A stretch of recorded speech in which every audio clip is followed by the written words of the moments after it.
ibice 9 reka mbere ku murongo wa 3.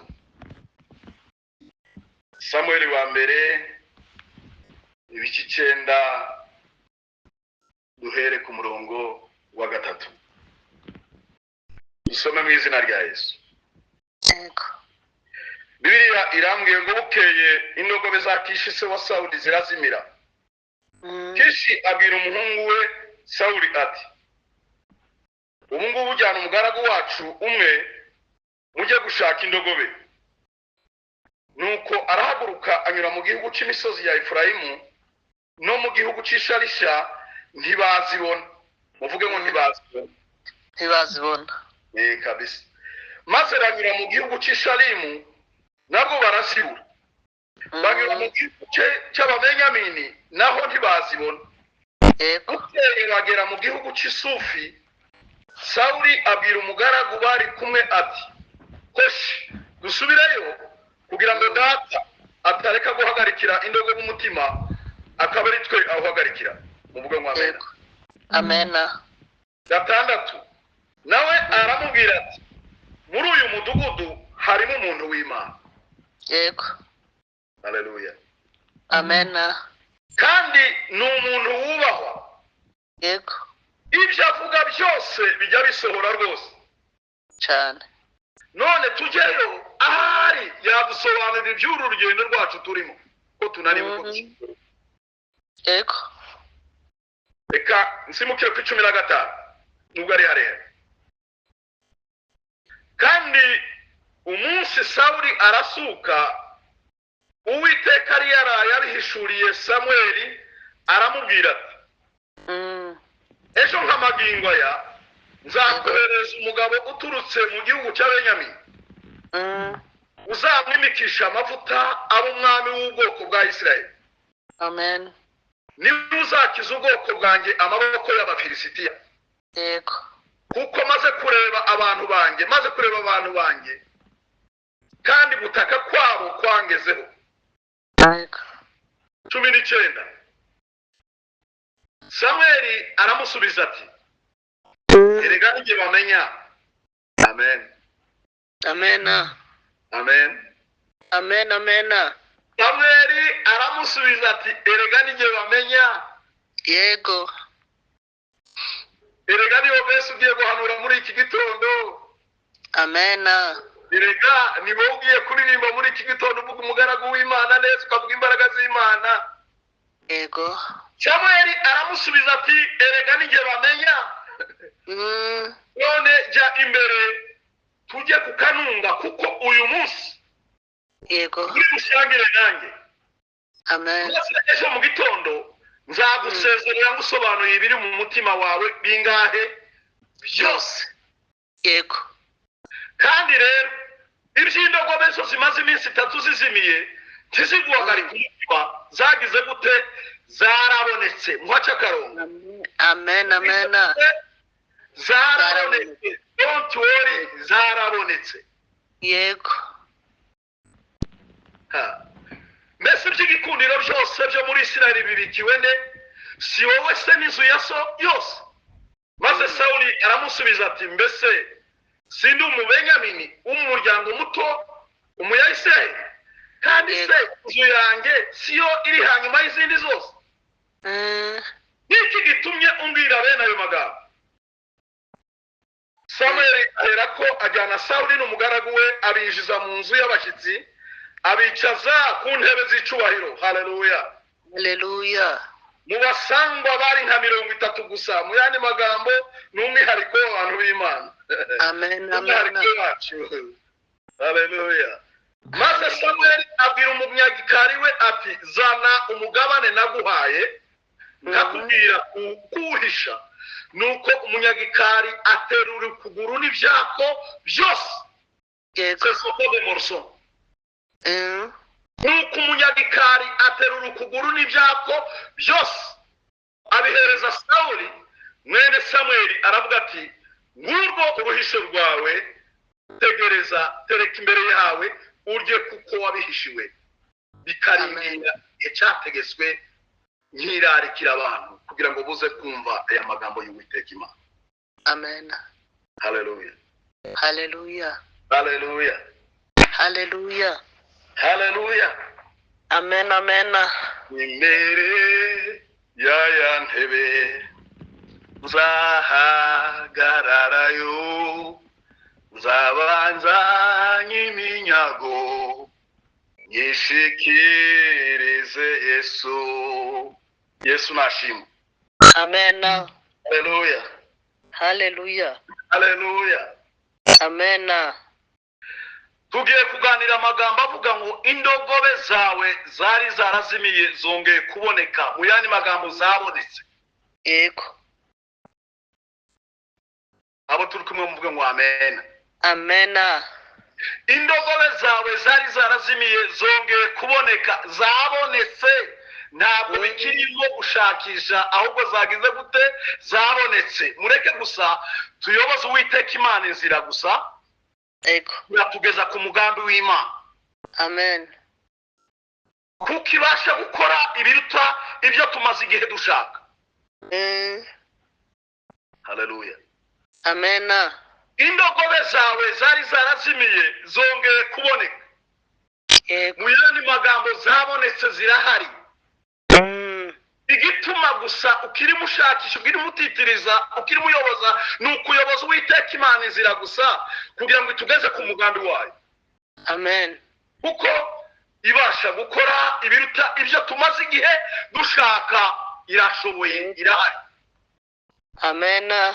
Twebwe twaje dushakisha indogobe ariko iratwinjiza kure mu masezerano y'Imana, mu mugambi w'Imana. Ibirenze ibyo twari tumaze igihe dushakayo yamaze kubitegura muri iki gitondo kugira ngo duhure n'umugambi w'Imana. Muvuge ngo amen. Amen. Haleluya. Haleluya. Haleluya. Amen, amen. Twashakiye mu mafaranga biranga, dushakira mu mashuri twize biranga, hari n'abashakiye mu miryango biranga. Tukugezeho Yesu tubona biremeye. Haleluya. Amen. Hariho umugabo wo mu Benyamini witwaga Kishi, umugabo ukomeye ngo w'intwari. Bibiliya yanjye niko yambwiye. Kandi yari afite umuhungu mwiza w'umusore witwaga Sawuli. Bibiliya yambwiye ngo nta muntu n'umwe mu Bisiraheli wamurutaga ubwiza. We yasumbaga abantu bose bamugeraga ku rutugu. Mu yandi magambo yari umunyicubahiro, yari mwiza cyane, yari ahebuye. Basomye ngo bukeye indogobe za Kishi se wa Sawuli zirazimira. Muvuge ngo zirazimira. Zirazimira. Hari igihe bibura, abantu bakabura ibyishimo. Hari igihe ibintu bibura, imigambi igasa n'ihagaze, ariko iraze yongere tugirire neza. Kuko n'Imana itashobora gukora ikosa ngo dusezerere amasa twabyutse saa 9 dushaka imbaraga z'Imana. Amen, amen.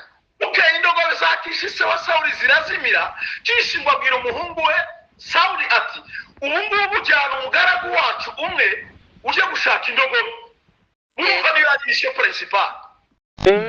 Ariko naje kukubwira ngo indogobe zawe zari zimaze igihe zarabuze. Zabonetse kabisa. Bibiliya yambwiye ngo nuko arahaguruka anyura ahantu hatandukanye gushakisha. Banyuze ahantu hatandukanye mu bihugu bitandukanye, mu migabane itandukanye gushakisha ubuzima, baragerageza. Bibiliya yambwiye ngo yanyuze mu gihugu cy'Efurayimu no mu gihugu cy'Isharisha, ntibazibona. Muvuge ngo ntibazibona. Ntibazibona. Maze banyura mu gihugu cy'Isharimu naho bagira gute? Barazibona. Yego. Bagenda ku migabane itandukanye, tugeze no ku mugabane wa Aziya, nabwo hari abatarazibona. Yego. Hari abakiri muri Afurika nabo bakirimo bashakisha bataragira gute? Batarazibona. Maze banyura mu gihugu cy'Isharimu barazibura. Banyura mu gihugu cy'Ababenyamini naho ntibagira gute? Ntibazibona. Urumva ko bari barushe. Oh, haleluya. Haleluya. Mwumva umugambi w'Imana rero. Birangiye hamwe ngo bukeye bageze mu gihugu cy'Isufi, Sawuli abwira umugaragu bari kumwe ati, hoshi dusubireyo turarambiwe. Yego. Turarambiwe, abantu bararushe, mushakiye mu misozi itandukanye ntibirimo bicamo, byanze. mwashakiye mu mabizinesi atandukanye byanze, yego, mwagerageje gushakira hirya no hino byanze, mwashakiye ku migabane itandukanye biranga. Ariko umugaragu wa Sawuli yumvira inama z'umugaragu we, abwira umugaragu bari kumwe ati hoshi dusubireyo kugira ngo data atareka guhagarikira umutima w'indogobe, noneho akaba ari twebwe atangira guhagarikira umutima. yego, Reka mbabwire, twashakiye mu nzira zitandukanye we byaranze, twashakiye muri bizinesi zitandukanye biranga, yego, mu bihugu bitandukanye ku migabane itandukanye biranga. Ariko umuririmbyi nkunda wari wuzuye umwuka w'Imana wa Korali Jehova Jire niwe waririmbye iki gitero narimvuzeho, ngo aravuga ngo twakugezeho tubona biremeye. amen. Washakiye mu mashuri twize, tugerageza gukora za consultance biranga, tugerageza gukoresha ubumenyi biranga, duhamagara n'imiryango ngo dutabare biranga. Ariko umuririmbyi aravuze ngo tukugezeho Yesu. Haleluya, amen. ni muyizamura icyubahiro yo Mana. Haleluya. Wagerageje gushakira hirya no hino, ariko uyu munsi biragira gute biremeye. Nimuhumure, ibyanyu byariwe n'inzige, ibyanyu byariwe na kabungu, ibyanyu byariwe n'ubuzukira, izongera ibibagaruriye kuko mwinjiye neza mu masezerano y'Uwiteka Imana. Amen. Haleluya. Amen. Yemezanya n'umutima wanjye ko ntazahwema kugushira hejuru. Nimuhumure yewe, nubwo mwari mumaze igihe mushakisha byaranze, ariko tukugezeho Yesu byaremeye. Muvuge ngo byaremeye. Haleluya. Byaremeye. Twakugezeho data we, tubona amahoro tutigeze tubonera muri bizinesi. Twakugezeho tubona ibyishimo tutigeze tubonera ahandi hose. Twakugezeho tubona amahoro asaze kuruta ay'abandi bose bagiye bashakira muri bizinesi zitandukanye. Amen. Nibyanyu byabyarariwe na kagungu, nibyariwe n'inzige. Bibiliya ngo nibyariwe n'ubuzukira izarigarura. Uhagarare ku muhere ko mushima Imana yo mu ijuru. Amen. Umugaragu we nawe aramubwira ati muri uyu mudugudu, muvuge ngo muri uyu mudugudu, materaniro yewe, muri uyu munsi, muri iki gitondo, muri uyu mudugudu hariho umuntu w'Imana. Yego. Bibiliya irambye ngo ni umuntu wubahwa rwose, kandi ibyo avuga byose bijya bisohora. Ishingiye gusa ku mashimwe yabaye muri iki gitondo, yabaye mu bitondo bitandukanye n'imigoroba itandukanye muri aya materaniro yacu ya Nibatima. Imana yagiye idusohoreza amasezerano, Imana yagiye idusohoreza amasezerano biciye mu mashimwe ya bene data, biciye mu buhamya bwa bene data. Mu yandi magambo, muri uyu mudugudu, muri iri teraniro hariho umuntu w'Imana. Amen. Kandi mbabwira ukuri, ibyo avuze byose bijya bisohora. Mureke mbatangarize ko nyuma y'iri teraniro murahera ko mushime data wo mu ijuru wavuze ibyo yavuze bikaba. Haleluya. Yategeka bikomera. Ni Imana yo mu ijuru. None tujyeyo ahari yadusobanurira iby'uru rugendo rwacu turimo, turashoboye. Mureke tuyoboze inzira mukagira Imana. Yego. Bijya byose bikugoye, za nzira zose wagerageje gushakishamo zikugoye, haracyariho umudugudu muzima. Amen. Haracyariho umuntu w'Imana, haracyariho umuntu wubahwa, haracyariho umuhanuzi w'Imana, haracyariho iteraniro rizima rivuga iby'ururutse imitima. Yego. Nimuze tumuyoboze inzira ahari yadusobanurira iby'uru rugendo turimo, ko abantu bashobewe, ko abantu barushe, ko abantu batangiye bavuga ngo ese dore ya Mana mwayisengeye bizasohora ryari. Mureke tuyoboze inzira idusobanurire ibyo yatubwiye. Amen. Haleluya. Amen. Reka Uwiteka tuyoboze, Uwiteka Imana inzira muri iyi nibature, hari ikintu kizahishuka ibintu bisobanuka. Yego. Imana izaduhishurira amabanga yose tutatekerezaga. Ntabwo tukigiye tuvuga gusa Imana y'inganje. Bamwe tutabonye twayumvanye ba mama na ba papa. Yego. Ntabwo tugiye kuzaza tuvuga gusa Imana ya Isiraheli, tuzavuga imbaraga z'Imana. Amen. Haleluya. Amen. Umuririmbyi ijambo ry'Imana ngo maze mufata abana banyu mubabwire ayo mateka twaboneye muri aya materaniro ntakibagirane. Yego. Ntakibagirane. Imana mwabonye ku manywa muzayibwire abana banyu. Imana mwabonye nijoro muzayibwire abana banyu. Ijambo ry'Imana n'uyu muririmbyi wa Jehova aravuga ngo ba Miriyamu benshi turi kumbuni niba turi ntimuzaceceke. Bafashe Desire ntimuzaceceke kuvuga iyo mirimo. Banyamuhanga ntimuzaceceke ndavuga ni Esperance na Rayi numvise ubuhamya bwe buremereye. Ntimuzaceceke kuvuga iyo mirimo y'Imana. Amen. Twashakiye mu misozi myinshi itandukanye. Shalisha kizaboneka. Ariko tukugezeho data wo mwijuru. Bireme. Amen. Ureke duhaguruke duhamye kugira neza ku Imana. Tuvuga imirimo y'Uwiteka Imana ihambaye kuko ibyo twavuze byose tuzabigarurwa n'Uwiteka Imana. Amen. Cyangwa mbabaza umugaragu wate ntitwasomye habwo ngo nitujya yose turamutura iki? Tufite iki mu ntoki zacu? Umugaragu aravuga ngo ngiye mfite gato gusa mu ntoki zanjye, mfitemo agace kakanwe kashikeri y'ifeza nico ndi bukuru uyu muntu w'Imana. Nta nase twebwe dufite ibingi ikiguzi byadusaba cyose kugira ngo tugere ku mugambi w'Imana twagikora. Ariko mureke tutitirize gusa tuyoboze Uwiteka Imana inzira. Haleluya. Ikiguzi byadusaba cyose kugira ngo tuyoboze Uwiteka Imana inzira twagitanga ariko bikatugeza ku mugambi w'Imana. Amen. Erega twebwe dufite ibirenze enkare, dufite ibirenze kimwe cya kane twatura umugaragu w'Imana. Yego. Haleluya. Twabikoresha nk'ivuga butumwa kugira ngo ubutumwa bwamamare hose. Amen. Haleluya. Amen. Haleluya.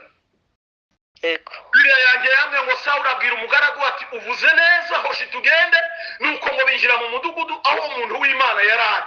Bakizamuka mu mudugudu bahahurira n'abakobwa basora bavuye kuvoma bayoboza gusa kwa bamenya. Barabaza batariko mwatuyobora kwa bamenya barabasubiza ati araho imbere nimukomeza imbere murahura n'umugambi w'Imana murahura n'isezerano w'Imana kuko uyu munsi ari buzamuke aja kukanunga gusengera ibyifuzo bitandukanye.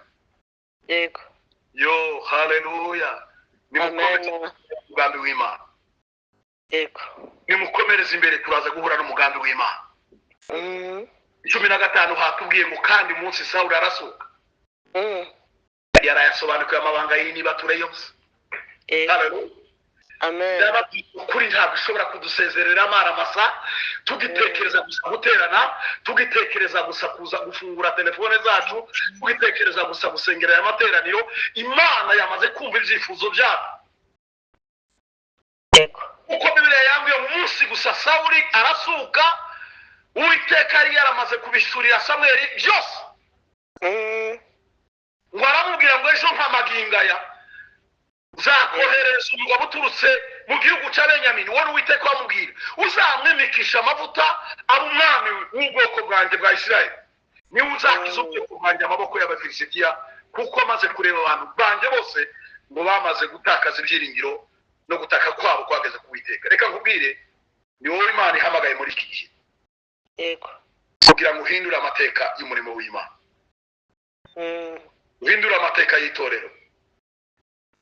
Wowe Imana igiye gusiga amavuta muri iki gihe kugira ngo ukore ibyo butwari ibyabananiye abandi Uwiteka yitego kubikora. Bibiliya yambwira muri Yesaya ngo umwuka w'Umwami Imana ari kuri je. Niko ijambo ry'Imana rimbwira kuko Uwiteka yasize amavuta ngo mbwiriza abagwaneza ubutumwa bwiza. Kuvura abafite imvune zo mu mitima no kumenyesha imboko zibohowe. Haleluya. No gukingurira abari mu nzu y'imbohe.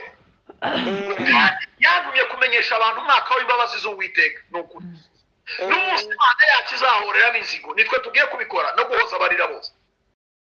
Yego. Yantumye no gushyiraho itegeko ab'Isiyoni barira. Hari abantu barimo baririra mu masezerano Isiyoni barimo baririra mu murimo w'Imana. Yantumye gushyiraho itegeko ab'Isiyoni barira byo kubaha ingurane ikamba mu cyimbo cy'ivu n'amavuta yo kunezerwa mu cyimbo cy'ubwirabure. n'umwambaro w'ibishimo mu cyimba n'umutima wari ucitse intege wihebye kugira ngo muhere ko noneho muhimbaza Uwiteka mu biti byo gukiranuka byatewe n'Uwiteka ngo bihore bimuhesha icyubahiro. Haleluya. Amen. Keretse kuri ibyo kuko muri mu mugambi w'Imana mugiye kuzubaka hasenyutse. Amen. Muzubura amatongo yabanje kuba. Yego. Kandi mugiye gusana imidugudu yasenyutse ngo yamaze ibihe byinshi ari myira. Ntabwo muzongera kwitwa abagaragu b'abandi. Bibiliya yanjye yasezeranye isezerano rikomeye ngo abanyamahanga nibo bagiye kuzaza babaragirira imikumbi ye. Yego. Kandi abashyitsi nibo bagiye kuzajya babahingira bakicira n'inzabibu zanyu. Ariko mwebweho muzitwa abatambyi b'Uwiteka. Abantu bazabita abagaragu b'Imana yacu. Muzajya ibyo abanyamahanga batunze kandi mu cyubahiro cyabo niho muzajya mwiratira. Mu cyimbo cy'abantu bari bategereje kugiye gukorwa n'isoni, mu cyimbo cy'ibyo mugiye kuzagenerwa kabiri n'inshuro ebyiri. Mu cyimbo cy'uko bari bategereje kugiye kumwara, mugiye kugenerwa kabiri. Haleluya. Mugiye kuzagenerwa mwinshi uhoraho. Haleluya. Amen. Haleluya. Amen. Haleluya. Reka mubwire amasezerano yose uko Imana yatanga. Yego. Na yacu abemeye Imana. Amen. Na yacu dutegereje umugambi w'Imana.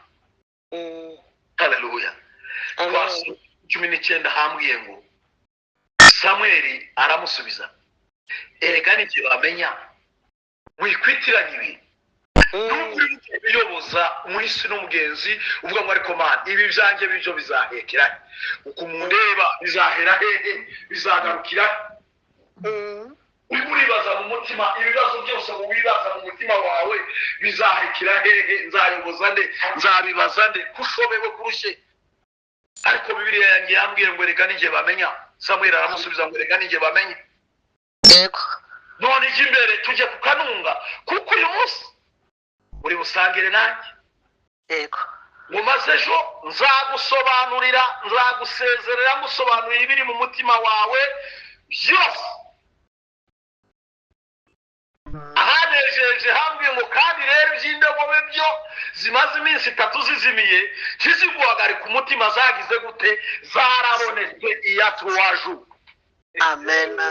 bakubuze kuri network bagiye kuguhamagara ngo bya bindi wari umaze igihe ushakisha byabonetse ntibiguhagarika umutima yewe. Hari ibindi gusa hari andi mabanga iri guhagarikisha umutima ibyari bimaze igihe gushakisha muri ya misozi itandukanye byarabonetse. Ahubwo gusa gushima Imana kuzifatikanya n'abandi gushima Imana kuvuga imirimo n'ibitangaza Imana yagukoreye. Haleluya. Haleluya. Haleluya. Ibya business ibyo iby'akazi ka Pastor Obesi iby'imirimo yawe don't worry byarabonetse. Mureke duhagarare gusa tuzagushima Imana tugiye kuba ibiti bihoraho bishima Imana gusa byatewe n'Uwiteka ngo duhore tumuhicubahiro kuko ibyo twashaka byo kudutunga birahari. Yego. Ariko si ibyo gusa. Haleluya. Amen. Iby'indogobe gusa byo zarabonetse. Iyi ni iminsi 3 barakubuze ngo baguhamagare ko byabonetse. Ibyari biguhagarika byarabonetse no. Reka ngo Amen. ibibazo ufite none nibwo buhamya bwawe bw'ejo. Intambara ufite none nibwo buhamya bwawe bw'ejo. Bwira mugenzi wawe n'indogobe zarabonetse kabisa. Ibyari biguhangayikishije umutima byarabonetse iyatuwaju. Yuri umunsi wa 3 byarabonetse. Haleluya. Amen. Haleluya. Amen. Haleluya. Haleluya. Yesu nashimwe cyane. Amen. Ibyari biguhangayikishije imitima yose ntibiguca intege byarabonetse. Yego. Ibyatuma gutishima mu materaniro tangira wishime kuko igihe cyo kwishima cyawe kigeze. Yego. Yesu ageze kuri wa mugore wari warashobewe wari ucitse intege amaze imyaka 18 yaboshwe na Satani akabasha gutobora ishimwe rye ngo rivuge muri nibature. Yesu amugezeho amubohoye ingoyi ye ngo arahagarara muri ako kanya ahagarara yenye atangira gushima Imana kuko indogobe zabonetse. Bahagarara yenye ahimbaza Imana.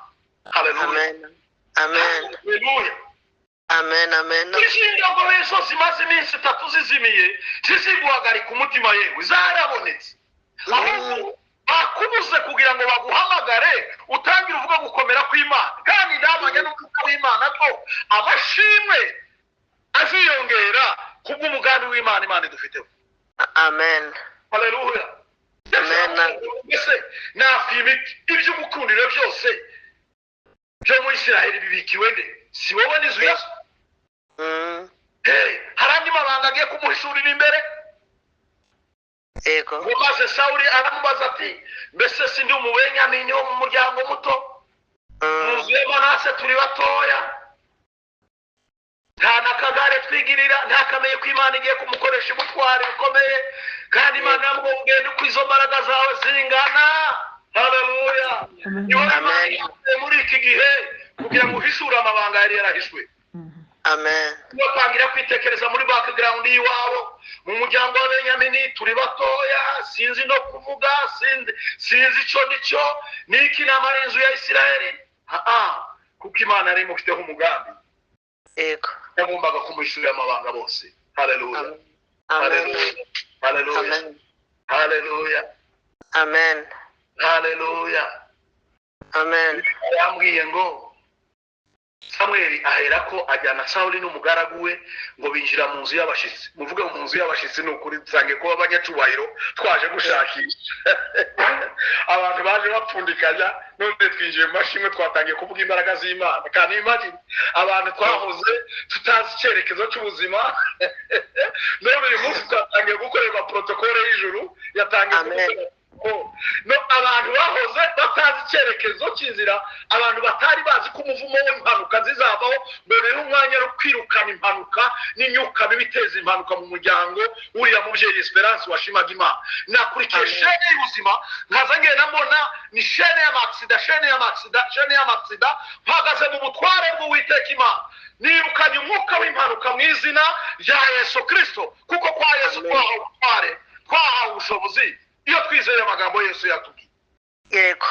Samuel ngo aherako ajyana Sawuli umugaragu we abinjiza mu nzu y'abashitsi, batangira gukorerwa protocole ngo abicaza ari nk'abantu 30 gusa kugira ngo bababwire amabanga y'ijuru. Yego. Haleluya. Samuel kubakorera protocole ngo abwire umunyagikari we ati, zana umugabane naguhaye ntawe ukubwira ngo nuko mu munyagikari ngo aterura ukuguru n'ibyaha. Kandi imagine ngawe tekereza nawe iyo protocole y'ijuru, c'est pas des morceaux, ni byinshi cyane yateruye. Yahamagaje ibintu byinshi mu yandi magambo murajya muhage, sinshobora gukora ikosa ryo kubasezera amaso. Yateruye ukuguru n'ibyaha, mu yandi magambo hari shene ibyaha byarabuze byongeye kuboneka mu buzima bwawe. Amen. Haleluya. Haleluya. Utubereye ibyiringiro. Haleluya. Amen. Utubereye ibyiringiro. Yesu nashimwe. Haleluya. Amen.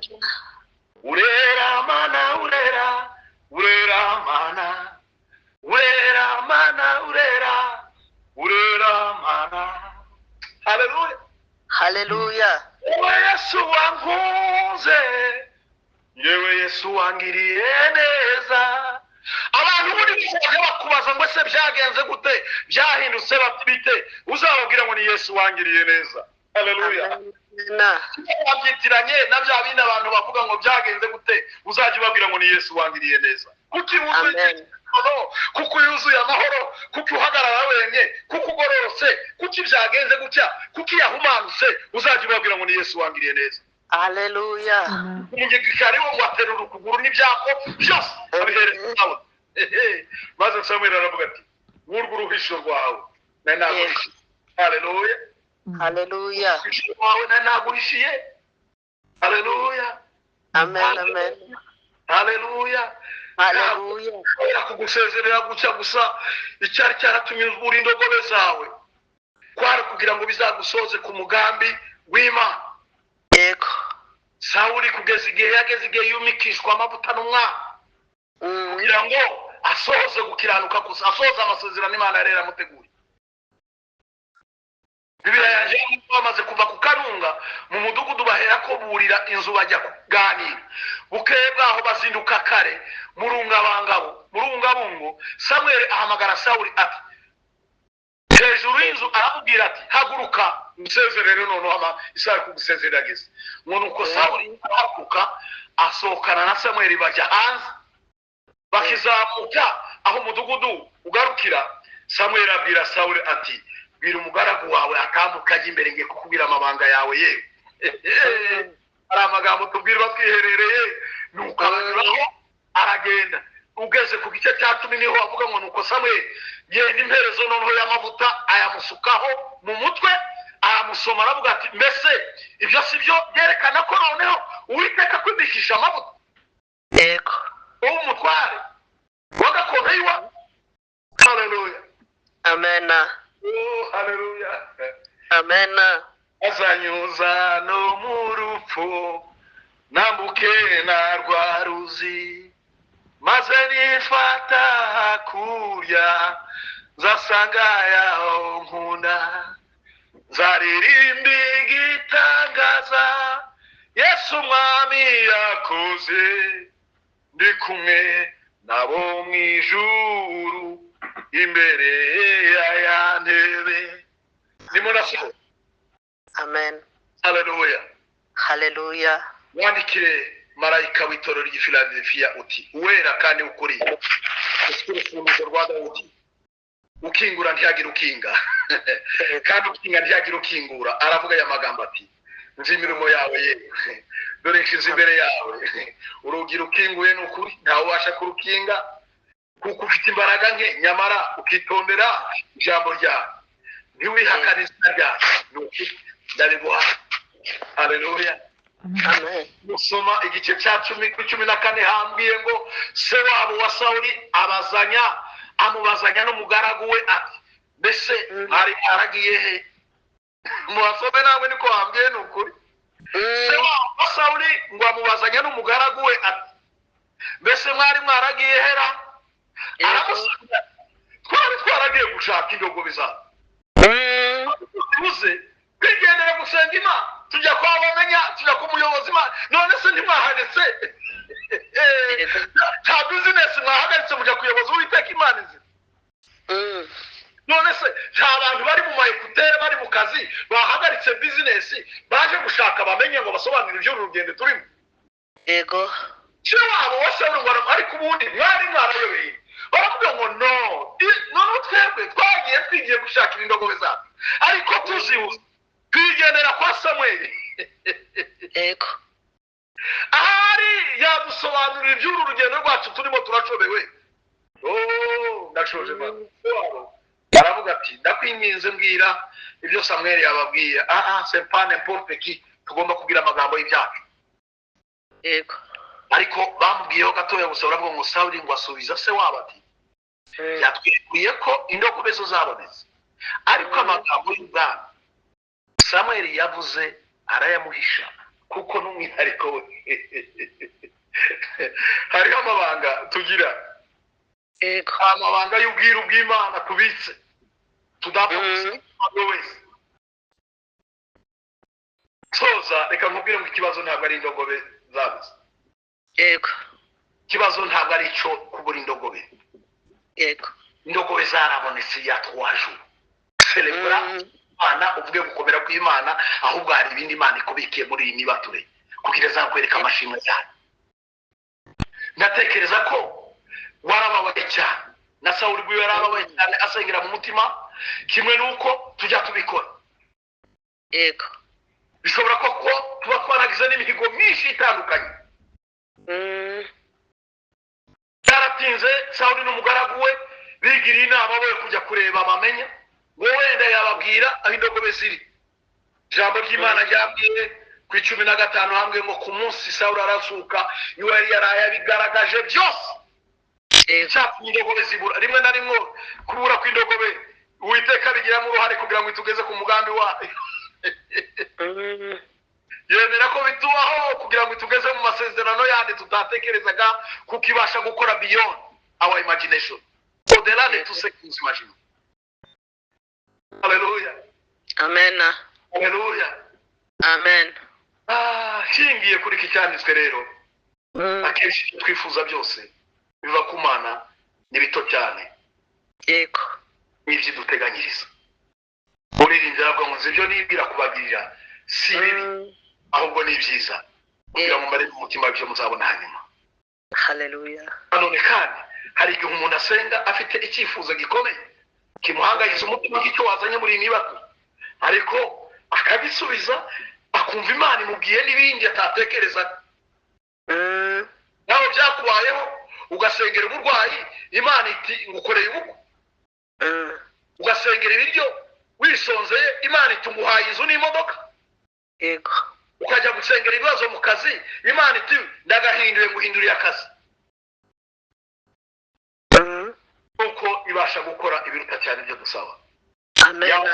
Imana ishobora no gukora cyane birenze ibyo tuyisaba mu mitima yacu. Wajya umutima wawe ukajya mu gitereko ugatuza. Hari n'igihe dukomeza gusengera iby'Imana yashubije kera ariko tutabizi, ariko Imana ihishurira amabanga yacu tubisobanukirwe neza, tumenye n'imbaraga zacu. None se Sawuli ntiyashakaga indogobe kandi zaramaze kuboneka. Akumva uko Samuel yambwiye ngo kandi rero iby'indogobe byo zimaze iminsi 3 zizimiye ntiziguhagarika umutima, zarabonetse. Mbese iby'igikundiro byose byo mu Isirayeli bibikiwe Sihoni inzu ya so yose. Ifite ibirenze ibyo usaba. Yego. Tekereza kujya gushaka indogobe ugasanganira n'amavuta yo kwimuka kuba umwana. Uracyafite kwizera ko Imana ikigufite nk'umugambi mu bitekerezo byayo. Umura Imana hari ibyo irimo gukora. Hari ibyo Imana irimo kugutegurira. Kwifurije kumva ijambo ryiza rigutunguye muri iki gitondo, muri uyu mugoroba, kandi rikanezeza umutima wawe, natwe tukazifatikanya nawe kwishimira mu Mwami. Ndakwifuriza kongera Imana icyizere kuko ibyo yakubwiye byose ni ukuri, no kubikora bizabikora. Mugire ijoro ryiza, mugire ijoro ryiza ku bandi, reka dusenga Imana. Mana, uracyari ya Mana ivuga bika? Uracyari ya Mana ivuga bigakomera? Uracyari ya Mana ibasha gukora ibirenze ibyo kudutekereza nk'abantu? Uratubwiye ngo izo ndogobe byo twari tumaze igihe dushaka byarabonetse, duturize gusa imbere yawe, tuje gushaka abamenya, dukomeze dutarame gusa. Hari n'ibindi, hari n'urundi huje Imana iduhishiye, kandi tubwiye que ce ne sont pas des morceaux, ni ibikwiriye, ni ibishitse, ukuguru n'ibyako ugiye guterura ukabiduhereza, tukajya tugahaga tukishimira amasezerano y'Imana.